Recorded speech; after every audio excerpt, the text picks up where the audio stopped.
Добрый вечер, друзья. Беседа у камина. Сущность милостыни. Энергетический обмен. Подавать милостыню, казалось бы, что может быть проще, да? Однако за этим обычным действием скрывается очень глубокий смысл. Особенно с точки зрения эзотерики. Многие из вас задумываются, как правильно помочь просящему, когда стоит подать, а когда лучше воздержаться, и какое влияние это оказывает на нашу собственную энергетику.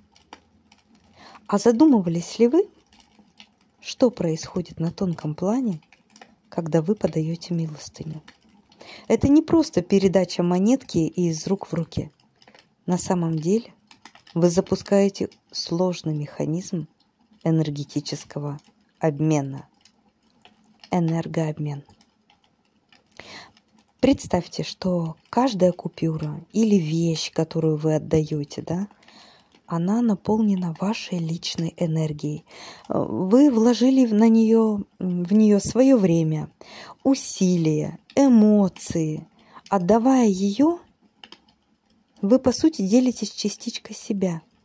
Это действие гораздо глубже, чем может показаться на первый взгляд.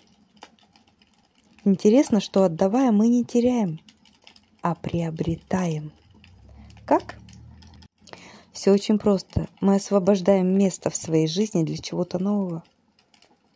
Это как если бы вы расчищали место на жестком диске компьютера, удаляете старые файлы, чтобы записать новые, более ценные. А что насчет кармы? Милостыня – отличный инструмент для работы с ней. Особенно мощно это работает за 40 дней до вашего дня рождения. Если в этот период кто-то настойчиво просит у вас помощи, прислушайтесь. Возможно, это ваш шанс закрыть какой-то кармический долг.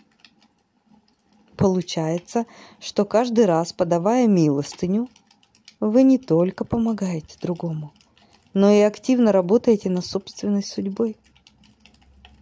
Вы сонастраиваете тонкие струны своих отношений с миром, открывая двери для новых возможностей и благ. Кому и как подавать? Выбор места для подаяния может значительно усилить эффект вашей помощи. Энергетически мощные точки – это пороги храмов, церквей, других каких-то святынь. Именно здесь ваш дар словно попадает в природный усилитель. Не менее благоприятны рынки, гостиницы, автобусные остановки. В этих местах ваша помощь может иметь особое значение. Встретили просящего с четвероногим другом? Вот вам интересный прием. Сначала уделите внимание питомцу. Дайте ему лакомство, а потом его хозяину. Такая двойная доброта может создать удивительно сильный энергетический эффект. Однако помните, что не всегда, не везде стоит подавать. Например, лучше воздержаться от милостыни в подземных переходах или возле нечистых мест, кладбищ, больниц, аптек. Здесь энергетика может быть неблагоприятной и снизить положительный эффект вашего действия.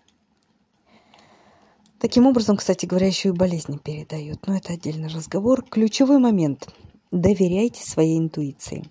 Если чувствуете внутренний дискомфорт какой-то или сопротивление, лучше пройти мимо. Ваше внутреннее чутье – это надежный компас в мире энергетических взаимодействий. Помните, иногда лучшая помощь – это вовремя не помочь. Давайте же разберемся, как подать так, чтобы и помочь, и себя не обделить. Начнем с выбора руки. Правши – ваш инструмент добра правая рука. Левши – вам карты в руки, то есть в левую. Именно эти руки у вас дающие. Они заряжены на отдачу энергии. Подавая неправильной рукой, рискуете перепутать потоки и навредить себе. Многие этого не знают. Интересный момент. Никогда не подавайте на выходе из храма.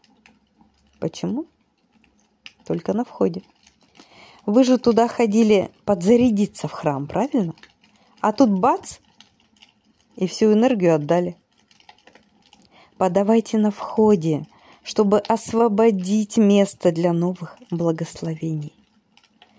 И главное правило. Никогда не передавайте деньги из рук в руки.